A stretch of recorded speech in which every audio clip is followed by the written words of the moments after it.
Gold, trusted gold buyers. మీరు తాకట్టు పెట్టిన బంగారాన్ని విడిపించి ఈ రోజు ఉన్న మార్కెట్ ధరకు కొనబడను.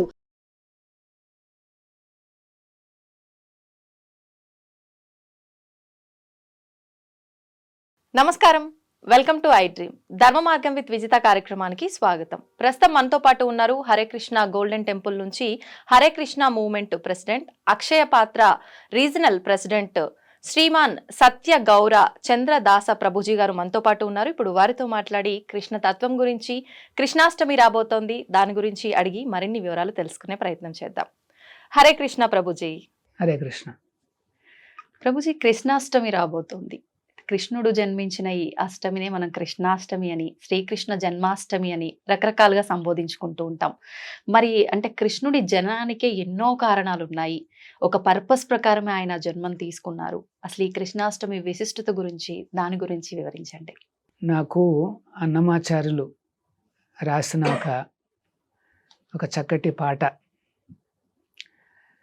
మనందరికీ తెలిసింది. సతులాల చూడరే శ్రావణ బహుళాష్టమి సకలాయ నడురేయగలిగి శ్రీకృష్ణుడు. తర్వాత పుట్టియప్పుడే చతుర్భుజాలు శంకు చక్రాలు ఎట్టు ధరించేనే ఈ కృష్ణుడు అని అన్నమాచార్యులు ఆశ్చర్యపోతూ ఈ అద్భుతమైన రచన చేశారన్నమాట. సో శ్రీకృష్ణ జన్మాష్టమి, శ్రావణ బహుళాష్టమి, గోకులాష్టమి, అట్లా ఎన్నో రకాల నామాలతో ఆయన అవతరించిన ఆ రోజును మనం సెలబ్రేట్ చేసుకుంటున్నాం. భగవంతుడు అవతరణ అనేది చాలా విశిష్టం అన్నమాట. పరిత్రాణాయ సాధూనాం వినాశాయ చ దుష్కృతాం ధర్మ సంస్థాపనార్థాయ సంభవామి యుగే యుగే. ప్రతి యుగంలో కూడా నేను దిగి వస్తాను అని చెప్తున్నాడు. దానికి 3 కారణాలు చెప్తున్నాడు ఆయన. పరిత్రాణాయ సాధూనా, సాధువులను రక్షించడానికి, వినాశాయ చ దుష్కృతాం అంటే మిస్క్రియంట్స్ని నశింపచేయడానికి, అంతేకాకుండా ధర్మ సంస్థాపనార్థాయ. ఎందుకంటే మిస్క్రియంట్స్ కానీ లేకపోతే దుష్టులు కానీ రాక్షస స్వభావం కానీ సమాజంలో పెరిగితే ధర్మాన్ని అణిచేస్తారు వాళ్ళు. సో దాన్ని మళ్ళీ స్థాపించాలి. సో ధర్మ సంస్థాపనార్థాయ సంభవామి, నేను దిగి వస్తాను అని చెప్తున్నాడు అన్నమాట భగవంతుడు. సో అంటే ఈ ప్రపంచము ఆ దేవాది దేవుడి నుండి డిస్కనెక్ట్ అయి ఉండలేదు. ఆల్రెడీ ఆయన చూపు దీని మీద ఉన్నదన్నమాట. ఎప్పుడైతే ధర్మం నశిస్తోందో, తన భక్తులకు అంటే సామాన్యులకు బాగా పీడన అనేది ఎక్కువ అవుతుందో, వెంటనే ఆ స్వామి దిగి వస్తాడనమాట. అంటే ఎప్పుడు నేను అందరినీ చూస్తూనే కనిపెట్టుకుంటూనే ఉన్నాను, కానీ ఇలాంటి సందర్భాల్లో వస్తున్నాడు. కానీ భగవంతుడికి తెలుసు ఆల్రెడీ ఏమిటి, ఎప్పుడు ఎట్లాంటి టర్మాయిల్స్ ఎక్కువగా ఉంటాయని అని తెలుసు. అందుకనే ఒక రకంగా చెప్పాలంటే ముందుగానే డిసైడ్ చేసుకుంటాడు అనమాట ఆ డేట్ని, ఆ టైంని మాట. సో కృష్ణుడు ఎప్పుడు వస్తాడు అనేసి శాస్త్రంలో చెప్పబడి ఉంది. ఇది చాలా ఇంపార్టెంట్. ఎందుకంటే ఎవరైనా చెప్పొచ్చు నేను అవతారాన్ని, నేను విష్ణు అవతారాన్ని అంటే మనకి అప్పుడు ఎస్టాబ్లిష్ చేసే మార్గం ఉండాలి. సో సో ఆచార్యులు ఏం చెప్తారు అంటే అది శాస్త్రాలలో ఆల్రెడీ నిర్ణయించి ఉండాలన్నమాట. అప్పుడే మనం నమ్ముతాం. అంటే వస్తున్నారు అనగానే అది దానికి నిర్ధారణ అనేది ఉండాలి. ఓకే. సో కృష్ణుడు వస్తున్నాడు అంటే దానికి నిర్ధారణ ఆల్రెడీ ఉండాలి. అలాగే ఇంకొక అవతారం వస్తోంది అంటే ఉండాలన్నమాట. లేకపోతే మనకు బేసిస్ ఉండదు. ఎవరు చెప్పినా మనకి కన్ఫ్యూషన్ అన్నమాట. సో కృష్ణుడు ఆ రకంగా ఈ ద్వాపర యుగంలో ఇదే శ్రావణ మాసంలో అర్ధరాత్రి పూట నడిరేయి ఆ అష్టమి తిథి నాడు ఆయన వెలిసాడనమాట. అప్పటి వరకు కూడా వసుదేవుడు, దేవకి అంటే తల్లిదండ్రులు, వారు జైల్లో ఉన్నారు, బంధించబడ్డారు. ఆ దేవకి అన్నగారే కంసుడు బంధిస్తాడనమాట. సో మరి అప్పటి వరకు ఏదో లేబర్ పెయిన్స్ లాగా ఫీల్ అవుతూ ఉంటుంది దేవకి. కానీ సడన్గా ముందు ఆ నారాయణుడు ప్రత్యక్షం అవుతాడు అన్నమాట. వెంటనే అన్నీ తగ్గిపోతాయి.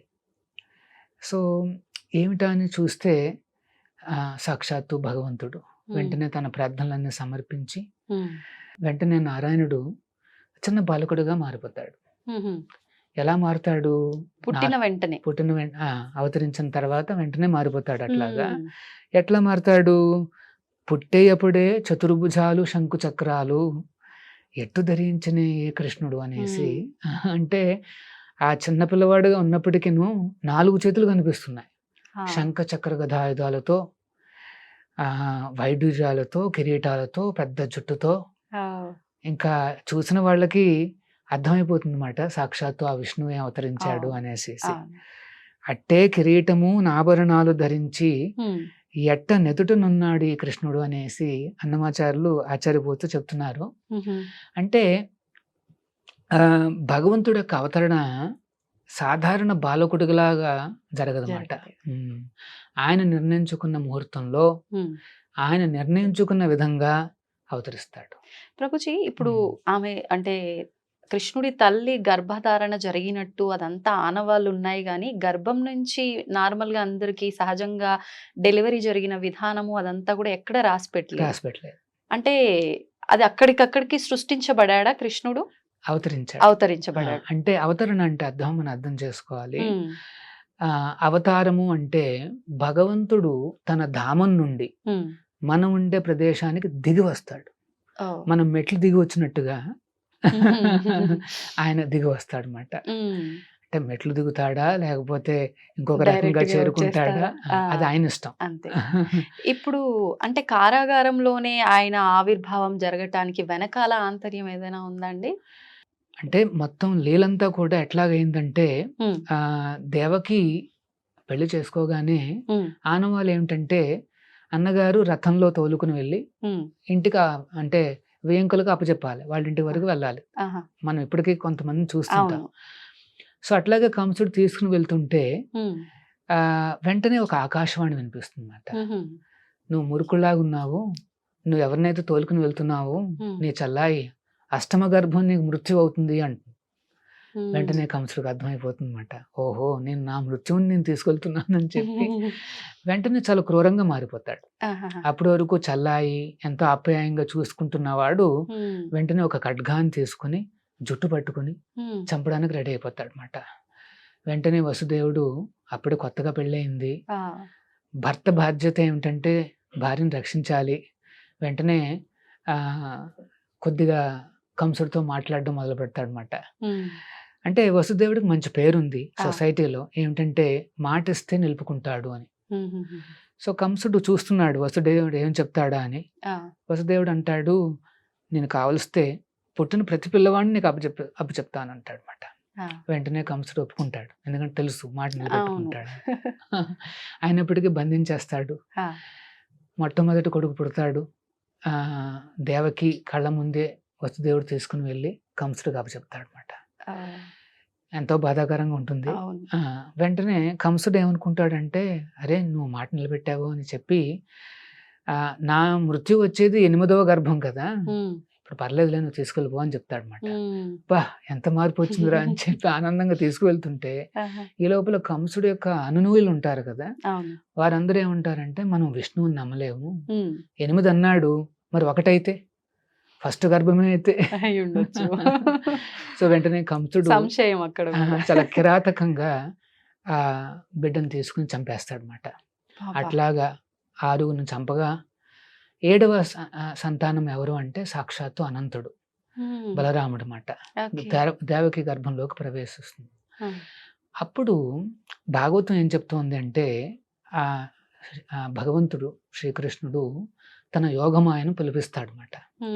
పిలిపించి, నేను ఇప్పుడు అనంతుడు తర్వాత నేను రాబోతున్నాను, సో నేను ఇప్పుడు ఆ అనంతుణ్ణి నువ్వు దేవకి గర్భం నుండి తీసుకుని వెళ్ళి రోహిణి గర్భంలోకి ప్రవేశపెట్టు అంటాడు. అంటే ఆల్రెడీ సంతానం. సో అమ్మవారు సంకోచిస్తుంది, ఎందుకంటే బలరాముడు ఆయన దేవాది దేవుడే. సో అప్పుడు కృష్ణుడు అంటాడు, కాదు ఇది సాధ్యం అవుతుంది, నువ్వు స్వామిని ఆకర్షించు, ఆకర్షించి రోహిణి గర్భంలోకి ప్రవేశం. రోహిణి ఎక్కడ ఉంటుంది అంటే గోకులంలో ఉంటుంది అన్నమాట. నందుడి దగ్గరే ఉంటుంది.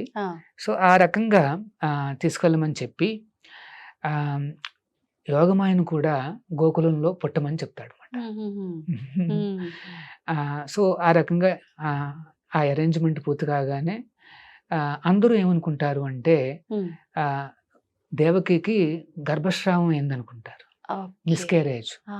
ఎందుకంటే అనంతుని తీసేసుకుంది ఆవిడ. అవును, తీసుకువెళ్ళి రోహిణికి గర్భంలో ప్రవేశపడుతుంది అనమాట. సో ఇక్కడ అనుకోవడం ఏంటంటే మిస్క్యారేజ్ అనుకుంటారు, కానీ సేఫ్ గా ఉంటాడు అన్నమాట బలరాముడు అక్కడ.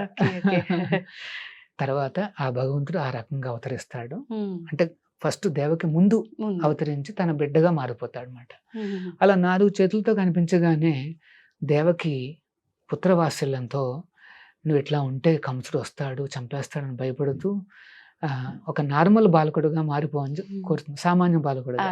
వెంటనే కృష్ణుడిగా మారిపోతాడు, నల్లనయ్యగా మారుతాడు.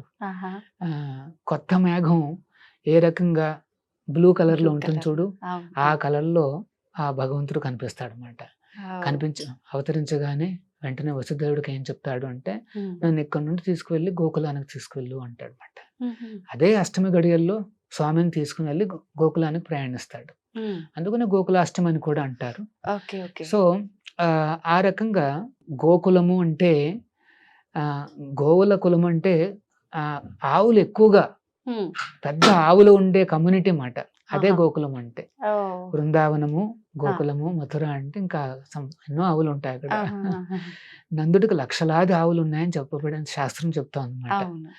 సో యోగమాయ ప్రభావంతో ఏమవుతుంది అంటే మొత్తం అక్కడ అందరూ నిద్రపోవడము, గేట్లు తెరుచుకోవడము, వసుదేవుడు చిన్న బుట్టలో చిన్న కృష్ణుని పెట్టుకుని బయటకు వస్తాడు. భారీగా వర్షం. యాక్చువల్గా మాకు జన్మాష్టమి టైం కూడా అంటే కృష్ణుడు అవతరించే చాలా వర్షాలు వస్తాయి. ఇది వర్షాకాలం కదా, సో అప్పుడు కూడా వర్షం పడుతోంది. సో అందుకనే కృష్ణుడిని ఆ వర్షం నుండి కాపాడడానికి అన్నట్టుగా అనంతుడే సాక్షాత్తు అవతరించి ఒక గొడుగులాగా అంబరిలాగా పట్టుకుని ఉంటాడు. యమున దగ్గరికి వస్తాడు వసుదేవుడు. చాలా వేగంగా ఉధృతంగా ప్రవహిస్తూ ఉంటుంది. వసుదేవుని చూడగానే యమున దారి కల్పిస్తుంది. వెంటనే వసుదేవుడు వెళ్తుంటే కొన్ని శాస్త్రాలు ఏం చెప్పబడింది అంటే చిన్ని కృష్ణుడు అటు ఇటు దొల్లుతూ పడిపోతాడు, యమునాలో పడిపోతాడు అన్నమాట. వెంటనే వసుదేవుడు పిచ్చివాళ్ళ తయారైపోతాడు. నా కొడుకు, అయ్యో ఒక్క కొడుకన్నా మిగులుతాడు అనుకున్నాను అని ఎంతో ఆతృతగా ఆల్మోస్ట్ మ్యాడ్ అయిపోతాడు అన్నమాట. అప్పుడు మళ్ళీ కృష్ణుడు దర్శనం ఇచ్చి మళ్ళీ బుట్టలోకి ప్రవేశిస్తాడు. అంటే మొదటి లీలలు ఇక్కడ మొదలు పెట్టేశాడు. ఆచార్యులు ఏం చెప్తారు అంటే ఆ యమున కూడా స్వామి పాదాలను స్పృశించాలని ఆ కోరికను కూడా తీరుస్తాడు అన్నమాట. అట్లాగా ముందుకు వెళ్ళి యశోద ఇంటికి చేరుకుంటాడు. యశోద అప్పుడే ఒక ఆడపిల్లకు జన్మనిచ్చుంటుంది అన్నమాట. సో ఆడపిల్ల దగ్గర కృష్ణుడిని పెట్టి ఆడపిల్లని తీసేసుకుని, అంటే స్వాపింగ్ ద చిల్డ్రన్ తీసుకుని వెంటనే జైలుకి వచ్చేస్తాడు అనమాట. జైలుకు రాగానే వెంటనే ఆ పిల్ల ఏడవడం మొదలు పెడుతుంది. వీళ్ళందరూ మేలుకుంటారు. వెంటనే కంసుని పిలుస్తారు. హుటాహుటిని వచ్చేస్తాడు. వచ్చేసేసి ఎక్కడా అనేసి అడుగుతాడు. ఎక్కడా అని 8వ సంతానం అని. దేవకి అంటుంది, చూడరా ఆడపిల్లరా, వదిలిపెట్టేసాయి, నిన్ను చంపేది మగవాడు కదా అనేసి అంటే, కాదు కాదు విష్ణువుని నమ్మకూడదు, 8వ సంతానం అన్నాడు గాని ఆడవాళ్ళ చెప్పలేదు కదా అని చెప్పి చాలా క్రూరంగా అంటే 2 కాళ్ళు పట్టుకుని బండ మీదకి కొట్టడానికి ప్రయత్నిస్తాడు. ప్రయత్నించినప్పుడు ఆ ఆడపిల్ల చేతి నుండి స్లిప్ అయ్యి ఆకాశంలోకి ఎగిరి అమ్మవారిలా అవతరిస్తుంది అన్నమాట. ఆ దుర్గాదేవిగా వెలుస్తుంది. యోగమాయ వెలిచి కంసుని హెచ్చరిస్తుంది అన్నమాట. మూర్ఖుడా, నీ మృత్యు ఆల్రెడీ ఉన్నది, దగ్గరకు వస్తోంది. ఎంతో ఇన్నోసెంట్ అమాయకులైన ఈ వసుదేవుడు దేవకిని ఏ రకంగా బంధించి హింసలు పెడుతున్నావు, నీ రోజులు దగ్గర పడ్డాయని చెప్పి అంతర్ధానం అయిపోతుంది అన్నమాట. అంటే ఈ ప్రపంచంలో అమ్మవారు కృష్ణుడికి చల్లాయిగా అవతరించింది అన్నమాట. ఓకే. అందుకనే ఆవిడకి పేరు వైష్ణవి. కృష్ణుడే 8 నామాలు ఇస్తాడు ఆవిడకి. ఆవిడకి. వైష్ణవి అని, దుర్గా అని అట్లా. హుహు. సో ఆ రకంగా అవతరించగా అంటే ఆవిడ అంతర్ధానం కాగానే హ్మ్. సో కృష్ణుడు ఆల్రెడీ చేరుకున్నాడు. అవును. వెంటనే ఆ రోజునే సెలబ్రేట్ చేసుకుంటాడు అనమాట. హ్మ్. జన్మాష్టమి మర్నాడు రోజుని నందోత్సవం అంటారు అనమాట. నందుడి యొక్క ఉత్సవం. ఓకే. కొడుకు పుట్టిన ఆనందంతో ఆహా. మొత్తం అందరినీ పిలిచి చక్కటి విందుని ఆయన ఏర్పాటు చేస్తాడు ఏర్పాటు అన్నమాట. సో చేస్తారు. అది నందోత్సవం ఓకే. అంటారు. హ్మ్. నందోత్సవానికి మా గౌడీయ సంప్రదాయంలో అంటే మా ఇస్కాను హరే కృష్ణ మూమెంట్లో ఒక విశేషం ఉంది. ఏంటి ప్రభుజీ? అదే రోజున హ్మ్. ఈ హరే కృష్ణ ప్రపంచానికి మొత్తానికి తీసుకువెళ్ళిన మా సంస్థాపక ఆచార్యులు హ్మ్. ఈస్ డివైన్ గ్రేస్ విశ్వగురువులు ప్రభుపాదుల వారు అవతరించిన రోజు అన్నమాట అది. ఓహ్! ఆ నందోత్సవాన్ని మేము వ్యాస పూజగా మేము సెలబ్రేట్ చేస్తాం. ఆహా! అంటే గురువుని ఆ రోజున కొలుస్తాం ఆరాధించటం. అన్నమాట, ఆరాధించడం అన్నమాట. సో ఆయన ఆచార్యులు ఈ హరే కృష్ణ మూమెంట్కి. హ్మ్. ఎవరైనా సరే ఆయన యొక్క ఆశ్రయాన్ని ఇప్పటికే పొందొచ్చు. హ్మ్. ఆయన ద్వారా కృష్ణుడిని చేరొచ్చు. ఓకే. ప్రభుజీ మరి ఇప్పుడు కృష్ణాష్టమి రోజు అక్కడైతే ఆ వేడుకలన్నీ జరుపుకున్నారు. ఈ రెండవ రోజు కూడా ఇలాంటి కార్యక్రమాలన్నీ చేసుకున్నారు. ఇప్పుడు మనం ఏ రకమైన విధానాలు ఆచరించాలి? కృష్ణుడు అంటే భగవంతుడు అనే దానికన్నా మా ఇంట్లో పిల్లవాడు, మా ఇంట్లో ఒకరు అనే భావన ఎక్కువగా ఉంటుంది ప్రతి ఒక్కరిలో. మరి ఆ కృష్ణయ్యని, ఆ కన్నయ్యని ఎలా మనం లాలించాలి? ఎలా ఆ రోజు ఆరాధించాలి? ఓకే. జనరల్గా అంటే భగవంతుడు అవతరించిన దినోత్సవం ఎప్పుడంటే అర్ధరాత్రి అష్టమి గడియలు. అష్టమి గడియలు. సో భక్తులందరూ ఏం చేస్తారు అంటే ఆ హ్మ్. అష్టమి గడియల వరకు కూడా హ్మ్. ఉపవాసం చేస్తారు. ఓహ్! ఆహా! మార్నింగ్ నుండి రాత్రి వరకు కూడా ఉపవాసాలు చేస్తారు. ఆహాహా! ఉపవాసము చేస్తూ హ్మ్. ఇంకొక వైపు కృష్ణనామాన్ని చెబుతూ ఉంటారు అన్నమాట. హ్మ్. హరే కృష్ణ కృష్ణ కృష్ణ హరే హరే, హరే రామ రామ రామ రామ రామ హరే హరే హరే హరే. చెబుతూ ఉంటూ చేస్తారు. హ్మ్. అంతేకాదు ఎన్నో రకాల సేవలు అందిస్తుంటారు అన్నమాట. అవును. అంటే ఒక దేవస్థానానికి వచ్చి హ్మ్. కాస్త దర్శనం చేసుకోవడము, ఆ రోజు కొద్దిగా క్యూస్ ఎక్కువగా ఉన్నా సరే ఉంటుంది. అవును. కాస్త తపస్సులు చేస్తూ ఆ స్వామిని దర్శించుకోవాలని వస్తుంటారు. ఆ! మన ఇంట్లో చేయాలనుకుంటే మనం ఉపవాసం ఉండాల్సి అంటే అర్ధరాత్రి వరకు ఉపవాసం చేయడం చాలా మంచిది. హ్మ్. ఉపవాసం కొంతమంది నిర్జల చేస్తారు. అంటే వాటర్ కూడా తీసుకోకుండా చేస్తారు. హ్మ్. కానీ ఒకవేళ హెల్త్ రీజన్స్ అట్లాంటివన్నీ ఉంటే మీరు పళ్ళు, ఫలాలు, జ్యూసెస్ అని తీసుకోవచ్చు. హ్మ్. దీన్ని ఏమంటారు అంటే అనుకల్పము అంటారు. అనుకల్ప ప్రసాదము అంటారు అన్నమాట. లేకపోతే ఆహాహా! ఏకాదశి నాడు ఇట్లాంటి పదార్థాలు తీసుకుంటే ఆ వ్రతం చెడిపోదు. హ్మ్. ఏమిటి పళ్ళు, ఫలాలు, మిల్కు, ఓకే. యోగట్టు అన్నీ తీసుకోవచ్చు. ఆహా! పల్లీలు తీసుకోవచ్చు. హ్మ్. సగ్గుబియ్యం తీసుకోవచ్చు. ఓకే. సగ్గుబియ్యం దుంపతో వస్తుంది కాబట్టి ఆ! సో దుంపలు, వెజిటబుల్స్ అన్ని తీసుకోవచ్చు. ఆహాహా! సో ఒక్క ధాన్యాలు, హ్మ్. పప్పులు, పల్సెస్ అన్నీ కూడా అవి అవాయిడ్ చేయాలన్నమాట. ఓకే. సో పాలు, ఫ్రూట్స్, వెజిటబుల్స్ అన్నీ తీసుకోవచ్చు. హ్మ్. చాలామంది భక్తులు తీసుకుంటారు కూడా. హ్మ్. కానీ అక్కడ మెయిన్ విషయం ఏమిటంటే ఈ హరే కృష్ణ మహామంత్రాన్ని, హరినామాన్ని చెబుతూ ఉండాలి. ఎంత వీలైతే అంత చేయాలి. కొంతమంది భక్తులైతే ఆ రోజున 64 మాలలు చేస్తారు. 64 64 అంటే 64 ఇంటూ 108 సార్లు హ్మ్. ఆ భగవంతుడి నామాలు ఉచ్చరిస్తూనే ఉంటారన్నమాట. ఓహ్! అంటే దాదాపు ఎన్ని అవర్స్ పడుతుండొచ్చు ప్రభుజీ? కానీ ఆచార్యుల వారు రికమెండ్ చేసింది ఏమిటంటే హ్మ్. 16 మాలలు హ్మ్. 2 గంటలు పడుతుంది. హ్మ్. కానీ కొంతమంది భక్తులు 64 చేస్తారు. ఆహా! అంటే 2 ఇంటూ 4 అంటే 8 గంటలు పడుతుందన్నమాట. హుహుహుహు. ఓకే. ఓకే. సో ఉపవాసం చేస్తూ భగవత్ నామస్మరణ చేస్తూ తర్వాత వీలైతే దేవస్థానానికి వచ్చి దర్శనం చేసుకుంటూ హ్మ్. ఆహ్, అక్కడ ఇంట్లోనే స్వామికి ఏమన్నా వెన్నతో చేసినవి గానీ, హ్మ్. ఘీతో చేసినవి గానీ, పాలతో చేసినవి గానీ కొన్ని స్వీట్స్ అలా సమర్పించి స్వామికి ఆహా! అవి ఒక 9 మందికో, 18 మందికో పంచాలి. ఆహా! ఆ రకంగా పంచితే అది చాలా విశిష్టం ఆ రోజున. ఆహా! అంతేకాదు దానం చేసే శక్తి ఉన్న వాళ్ళందరూ కూడా గోసేవకు గానీ, అన్నదానానికి గానీ ఇస్తే ఆ హ్మ్. కృష్ణుడికి ప్రీతి పొందుతారన్నమాట. ఓకే. సో అది ఈ అంటే చాలా సింపుల్ ప్రొసీజర్ చెప్పాను. అవును. అవును. కొంతమంది హరివాసరం కూడా చేస్తారు. అంటే ఆ! అర్ధరాత్రి పూట కూడా పడుకోకుండా ఈ హరినామ కీర్తన చేస్తూ జాగరణ. జాగరణ చేస్తారన్నమాట. ఓకే. మార్నింగ్ వరకు జాగరణ చేసుకుంటారు. ఉమ్. అలా జాగరణ చేస్తే లేవగానే వెంటనే మీరు గ్రెయిన్స్ తీసుకోకూడదు. ఉమ్. ఆ రోజు కూడా కొద్దిగా మధ్యాహ్నం పూట వరకు పళ్ళు ఫలాలు తీసుకొని ఆ ఓకే. మధ్యాహ్నం పూట మీరు అప్పుడు గ్రెయిన్స్ తీసుకోవచ్చు అన్నమాట. ఆహాహా. సో ఆ ఓకే. రకంగా చేసే పద్ధతులు ఉన్నాయి. ఉమ్. సింప్లెస్ట్ ఏంటంటే భగవంతుడి నామస్మరణ చేస్తూ కాస్త ఉపవాసం అంతే. చేసి కొన్ని నైవేద్యాలు పెట్టండి. ఉమ్. వీలైతే దేవస్థానానికి రండి. అంతే. అంటే ఒకవేళ ఆలయానికి వెళ్ళడం కుదరకపోయినా, కుదరకపోతే ఇంట్లో ఇవన్నీ చేయకపోయినా నామస్మరణ చేసుకుంటూ ఉన్నా సరిపోతుంది.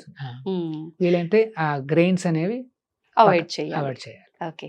ప్రభుజీ, ఇప్పుడు ప్రభుపాదుల వారు కృష్ణ తత్వం గురించి అందరికీ వివరిస్తూ కృష్ణ భక్తిని విశ్వవ్యాప్తం చేస్తున్నారు. దాని గురించి ఒక చిన్న వివరణ ఏదైనా. సో ప్రభుపాదుల వారు చిన్నప్పటి నుండి కృష్ణ భక్తుడే. ఉమ్. ఆయన యాక్చువల్గా కృష్ణుడి యొక్క ఏమన్నాలంటే క్లోజ్ అసోసియేట్ అన్నమాట. భగవంతుడి యొక్క అనునూయుడు. ఆయన స్వయంగా దిగి వచ్చాడు. ఉమ్. సో చిన్నప్పటి నుండి కూడా చూస్తాం అన్నమాట ఆయనలో ఆ కృష్ణతత్వం అనేది, ఆ భక్తి అనేది చాలా గాఢంగా ఆయనలో కనిపిస్తుంది అన్నమాట. హా. 8 ఏళ్ల వయసులోనే ఒక పెద్ద రథయాత్రను ఆర్గనైజ్ చేస్తారు ప్రభుపాదుల వారు. ఉమ్. చిన్నప్పుడు ఇంకా 1 year కూడా ఉండదు, ఆహా. మేబీ 2 years అంటే జస్ట్ నించున్నాడు అంతే. ఓ. అప్పుడు సంకీర్తనలో పాల్గొంటూ ఆయన కూడా అట్లాంటి వృత్తాంతాలన్నీ కూడా ఆయన బయోగ్రఫీలో ఉన్నాయన్నమాట. ఆహా. సో ఆ రకంగా చిన్నప్పటి నుండి కూడా ఎంతో గొప్ప కృష్ణ భక్తిని చూపించే ఆయన ఉమ్. ఈ బ్రహ్మ మధ్వ గౌడీయ సంప్రదాయంలో వస్తున్న ఒక ఆచార్యులను కలిశారు. ఎప్పుడు ఆయన యవన దశలో ఉన్నప్పుడు. ఆహా. ఈయన కలిసిన గురువులు ఎవరు అంటే శ్రీల భక్తి సిద్ధాంత సరస్వతి ఠాకూర్లు అనేసి మాట. ఉహుహు. ఆయన బ్రహ్మ మధ్వ గౌడీయ సంప్రదాయంలో 31వ ఆచార్యులు. ఓ. ఆయన కలవగానే జస్ట్ మొట్టమొదటి రోజున వెళ్ళి ఆయన చూసి దండం పెట్టుకోగానే లేచి నించోగానే ఉమ్. భక్తి సిద్ధాంతులు ఒక మాట అన్నారు ఆయనతో. ఆ. ఏమని, మీరందరూ ఎడ్యుకేటెడ్ కదా, ఉమ్. మొత్తం మన ఈ భగవద్గీత భాగవత సందేశాన్ని ఉమ్. మొత్తం ప్రపంచం అంతా వ్యాప్తి చెయ్యి అని చెప్తారు. ఉమ్. ఆశ్చర్యపోతాడు ప్రభుపాదుల వారు, ఆశ్చర్యపోతాడు. అవును. అదేంటి ఫస్ట్ టైం కదా నేను కలిసింది. కలిసిందనేసి. సో కానీ గురువు గారు చూడగలరు అవును. ఎవరెవరు ఎవరేంటి అనేది. అనేసి చూడగలరు. వెంటనే ఆయన చెప్పడంతో ఆశ్చర్యపోయి వెంటనే ఒక ప్రశ్న అడుగుతారు ప్రభుపాదుల వారు. ఏమని, ఇది 1920s లో జరుగుతుంది, 30s లో జరుగుతుంది. ఓ. మన భారతదేశానికి స్వాతంత్రం లేదు. ఉమ్. స్వాతంత్రం లేని దేశం ఏం ప్రచారం చేయగలదు? హా. మనం ఏం మాట చెప్పినా ఎవరు వింటారు? అవును. అందరూ అనేది ఏంటంటే నీకే స్వాతంత్రం లేదు, ఉమ్. నువ్వేంటి నా నువ్వేం చెప్పే? చేస్తావు ఇంకా? నువ్వేం చేస్తావు ఇంకా అనేసి అడుగుతారు కదా. అంటే అవును. అప్పుడు భక్తి సిద్ధాంతులు అంటారు, మనం తీసుకెళ్తున్న ఈ మెసేజ్ భగవద్గీత భాగవతం అనేది ఉమ్. ఈ స్వాతంత్రాలు లేకపోతే ఎనీ భౌతిక పరిస్థితుల మీద ఆధారపడలేదు నాయన. హా. ఈ మెసేజ్ అనేది శాశ్వతంగా ప్రతి ఒక్కరు ఎదురు చూస్తున్నది, నువ్వు వెంటనే ఈ మెసేజ్ని తీసుకుని వెళ్ళు అని చెప్తారన్నమాట. ఉమ్. సో వెంటనే ఆకర్షితులు అవుతారు. అవును, ఇది శాశ్వతమైన మెసేజ్, ఇది పరిస్థితులు అనుకూలంగా ఉన్నాయా లేదా అని ఆధారపడి ఉండదు ఉమ్. అనేసి ఆలోచించి వెంటనే చాలా ఆకర్షితులు అవుతారు అన్నమాట ప్రభుపాదుల వారు. ఆహా. వెంటనే భక్తి సిద్ధాంతుల దగ్గర నుండి దీక్ష తీసుకుంటారు. ఉమ్. దీక్ష తీసుకుని ఎప్పుడూ ఆలోచిస్తూ ఉండేవారు అన్నమాట, ఎలా సంపూర్ణం చేయాలి, ఉమ్. గురువు గారి యొక్క ఆదేశాన్ని ఎట్లా పాటించాలి. ఎందుకంటే ముఖ్యంగా ఆయన ఏం చెప్తారంటే గురువులు పాశ్చాత్య దేశాలలో ప్రచారం చేయమని చెప్తారు ముందుగా. సో మరి ఎట్లా వెళ్ళాలి అనేసి ఆలోచిస్తూ ఆ. ప్రభుపాదుల వారు ఎన్నో రకాల ప్రయత్నాలు చేస్తారు. ఫస్ట్ ఇండియాలోనే ప్రయత్నాలు చేస్తారు. ఆహా. కానీ ఇండియాలో అందరూ ఏంటంటే అందరూ అమెరికా వైపు చూస్తున్నారు. అప్పటి నుంచి ఇదే ఉంది. అదే ఉందండి. అంటే ఫస్ట్ అదే బ్రిటన్ కాస్త పతనం చెందడంతో అమెరికా. అంటే పాశ్చాత్య దేశాల్లోనే ఏదో ఉందనేసి ఒక అనుకుని ఇక్కడ అంటే జనాలు ఎక్కడ మొగ్గు చూపుతున్నారో అక్కడ నుంచి మనం మొదలు పెడితే బాగుంటుంది అనే ఉద్దేశం అయి ఉండొచ్చు కదా ప్రభుజీ. సో ప్రభుపాదులు అదే అనుకున్నారు. మా గురువు గారు సందేశం ఇచ్చారు, అవును. ఇంగ్లీష్ లో దీన్ని ప్రచారం చేస్తే కాస్త ఇంటెలిజెంట్ పీపుల్ దీన్ని తీసుకుంటే అవును వెంటనే అందరూ యాక్సెప్ట్ చేస్తారు. అంతే. సో వెంటనే అలాగా చాలా ప్రయత్నాలు చేసి ఇండియాలో సాధ్యం కాక ఇంకా అమెరికాకి వెళ్ళడానికి నిశ్చయించుకుంటారు. అంటే ఎక్కడికైనా వెళ్ళొచ్చు, అవును. లండన్కి వెళ్ళొచ్చు, ఎక్కడికైనా వెళ్ళొచ్చు. కానీ ఎందుకు అమెరికా అనేసి అనిపించింది గురువు గారికి. సో వెంటనే ప్రయాణించడానికి ఎన్నో రకాల ప్రయత్నాలు చేసిన అవ్వదు. ఒక రోజున ఒక ఆలోచన వస్తుంది. ఒక వాడ కంపెనీని నడిపే ఒక సుమతి మురార్జీ అనేసి ఒక ఆవిడ కంపెనీ ఓనర్ అన్నమాట. ఆవిడ ముంబైలో ఉంటుంది. సో ప్రభుపాదుల వారు వెళ్ళి కలుస్తారు. ఆవిడ వెరీ ఎల్డర్లీ లేడీ, చాలా భక్తురాలు మాట. ఆవిడ కూడా చెప్పండి స్వామీజీ నేనేం చేయగలను అంటే, అమ్మ ఏం లేదు, మీకు ఆ ప్రయాణం చేసే వాడు ఉంది కదా, అందులో నాకు ఉచితంగా ఒక టికెట్ ఇప్పించండి, నేను న్యూయార్క్ సిటీకి వెళ్ళాలనుకుంటున్నానంట. మా వాడ వెళ్తోంది, కానీ అది ప్రయాణికులు వెళ్ళే వాడ కాదండి, సరుకులు మోసే వాడ. అక్కడ ఎవరు ఉండరు, జస్ట్ సరుకులు పోతున్నాయి అంతే. అది మీరు ఎట్లా వెళ్తారని అడిగితే, లేదండి అయినా పర్లేదు, ఎంతో కొంత ఉంటారు కదా, కెప్టెన్ ఉంటాడు, కొంత క్రూ ఉంటుంది, నేను వాళ్ళతో పాటు వెళ్ళిపోతాను అంటాడు. ఆయన పట్టుదల చూసి ఆవిడ చెప్తుందన్నమాట. అప్పుడు ప్రభుపాదుల వారి వయస్సు ఎంత అనుకుంటున్నారంటే 70 ఏళ్ళు. 70 సంవత్సరాలు అప్పుడు ఈ రిక్వెస్ట్ చేస్తున్నారు. అంటే అప్పటి వరకు ప్రయత్నిస్తూనే ఉన్నారు. యవ్వన దశలో కలిసారు ఆయన, ఇప్పుడు వరకు ప్రయత్నాలు జరుగుతూనే ఉన్నాయి. అయినప్పటికీ ఆయన ఎప్పుడు డిస్కరేజ్ కాదా. గురువుగారి ఒక్క వాక్యాన్ని పరిపాలిస్తున్నారు, ఎన్నో రకాల ఫెయిల్యూర్స్ వచ్చాయి, ఆయన డిస్కరేజ్ కాలా. ఇది ఇప్పుడు నేటి సమాజానికి ఒక మంచి ఉదాహరణ కదా ప్రభుజీ. ప్రతిదీ ఏదైనా నిరాశ కలగగానే వదిలేస్తూ ఉంటాము. చిన్న ఫెయిల్యూర్ రాగానే అవును, కొంతమంది ఎక్స్ట్రీమ్ స్టెప్స్. కానీ ప్రభుపాదుల వారు 70 ఏళ్ళు వచ్చేంత వరకు ఎన్ని రకాలుగా ప్రయత్నిస్తారు పాప. సో అది సరే, ఆవిడ అంటుంది, స్వామీజీ మీరు ఈ వయసులో ఎక్కడో అమెరికాకు వెళ్తున్నారు, చాలా చలిగా ఉంటుంది, మీరు అక్కడ బతకలేరు కూడా అని అంటే ఆవిడ తెలిసిన ఎక్స్పీరియన్స్ చెప్తుంది ఆవిడ. అయినప్పటికీ ప్రభుపాదుల వారు అంటారు, లేదు మా గురువులు చెప్పారు, నేను వెళ్ళాల్సిందే అంటాడు.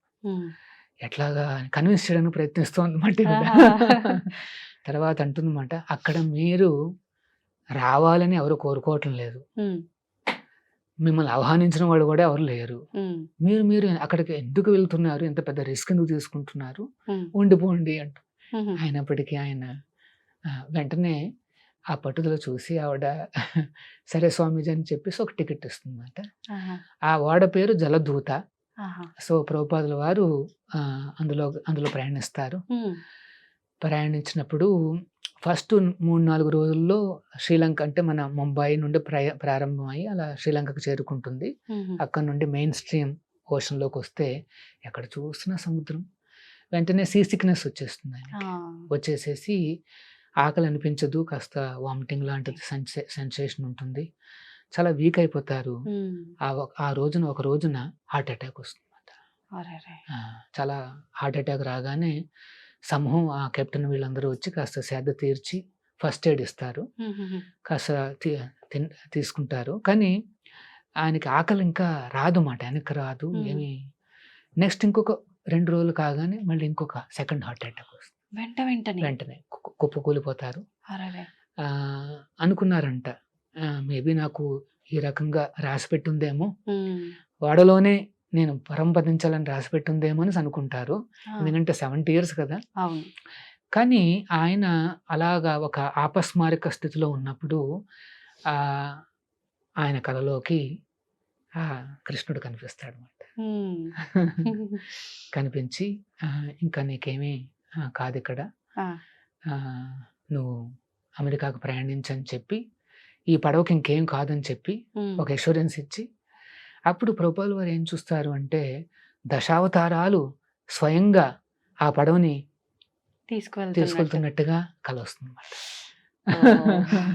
వెంటనే చాలా కాన్ఫిడెన్స్ వస్తుంది. అప్పుడు అట్లాంటిక్ అనే సముద్రంలోకి ప్రవేశిస్తుంది అన్నమాట వాడ. కెప్టెన్ అంటాడు, అట్లాంటిక్ చాలా భయానకంగా ఉంటుంది స్వామీజీ, మీకు మరి ఏమవుతుందో అనేది భయంగా ఆయన అప్పుడు ప్రభుపాదుల వారు అంటారు, ఏం కాదు, ఆల్రెడీ కృష్ణ భగవానుడే చెప్పేశారు. అసలు చాలా స్మూత్ గా వారు ఫస్ట్ బోస్టన్ చేరుకుంటారు, ఆ తర్వాత న్యూయార్క్ సిటీకి చేరుకుంటారు అన్నమాట.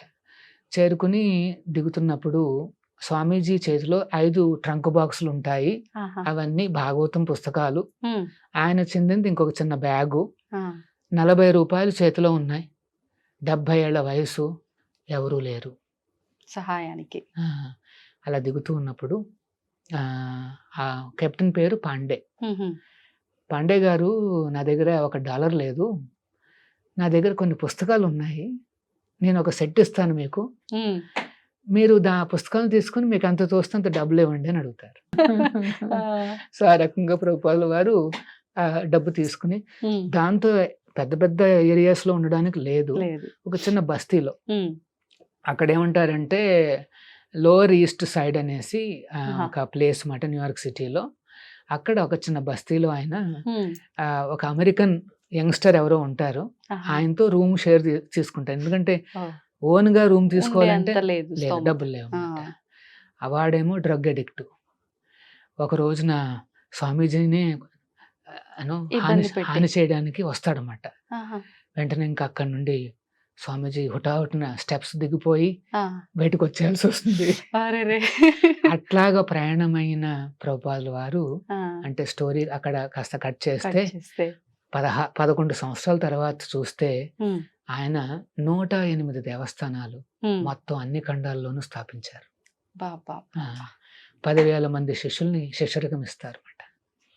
ఆ 10,000 మందిలో మ్యాక్సిమం ఎవరు అంటే అక్కడ లోకల్ గా ఉండేవాళ్ళు. అమెరికాలోను యూరోపియన్ కంట్రీస్ లో ఉండే చాలా మంది క్రిస్టియన్స్, ముస్లిమ్స్, జూస్, బుద్ధిస్టులు అట్లాంటి వాళ్ళు, మరియు ఇండియాలో కూడా చాలా మంది శిష్యరికం తీసుకున్నారన్నమాట. సో వారికి ఆ రకంగా శిష్యరికం ప్రసాదించే, ఆ కాలంలో వాట్సాప్లు లేవు, మనం గ్రూపులు పెట్టలేము, ఒక లెక్చర్ ఇస్తే అందరికి చేరిపోతుందన్న అట్లాంటి ఏమీ లేవండి. సో అట్లాంటి తరుణంలో కూడా ప్రభుపాదుల వారు వేలాది లెటర్స్ స్వయంగా ఆయన రాసి తన శిష్యులకు డైరెక్షన్ ఇచ్చేవారు అన్నమాట. నువ్వు ఇట్లా చేయి, అట్లా. ఎందుకంటే గురువు అంటే శిష్యుడి యొక్క సమస్యలను అర్థం చేసుకుని సొల్యూషన్స్ ఇవ్వాలి. సో ప్రభుపాదుల వారికి లెటర్స్ రాసేవారు అన్నమాట శిష్యులు, నాకు ఈ సమస్య ఉంది, ఆ సమస్య ఉంది అంటే అప్పుడు ప్రభుపాదుల వారే స్వయంగా ఆన్సర్స్ రాసి పంపించేవారు అన్నమాట. అంతేకాదు 80 పుస్తకాలు రాశారు కృష్ణుడి మీద. అంత పెద్ద ఆర్గనైజేషన్, 10,000 మందిని మేనేజ్ చేస్తూ, పెద్ద పెద్ద అన్ని రకాల ఏమంటారు ఈ ప్రపంచంలో అన్ని రకాలను హ్యాండిల్ చేస్తూ ప్లస్ 80 పుస్తకాలు రాస్తూ. మామూలు మాటల 80 పుస్తకాలు అంటే. ఆయన ఏం చేసేవారు అంటే రాత్రిపూట 2 గంటలు పడుకుని 1 AM 1 గంటకు లేచిపోయేవారు. 4:30 వరకు ఆయన డిక్టాఫోన్లో ఆ భగవద్గీతను తీసుకుని వ్యాఖ్యానాలు చెప్పేవారు అన్నమాట. శ్రీకృష్ణుడు ఈ రకంగా చెప్తున్నారు, తాం స్థితిక్షస్వ భారత, చాలా ఓపికగా ఉండాలి, టాలరెన్స్ ఉండాలి అనేసి ఆయన అన్ని అలా డిక్టేట్ చేస్తే, ఆ డిక్టాఫోన్ విని కొంతమంది శిష్యులు టైప్ చేసి ఆ పుస్తకాన్ని తయారు చేసి ఆయనకు చూపించి ఆ తర్వాత దాన్ని ప్రచారం చేశారు. ఆ రకంగా 80 పుస్తకాలు చేశారు.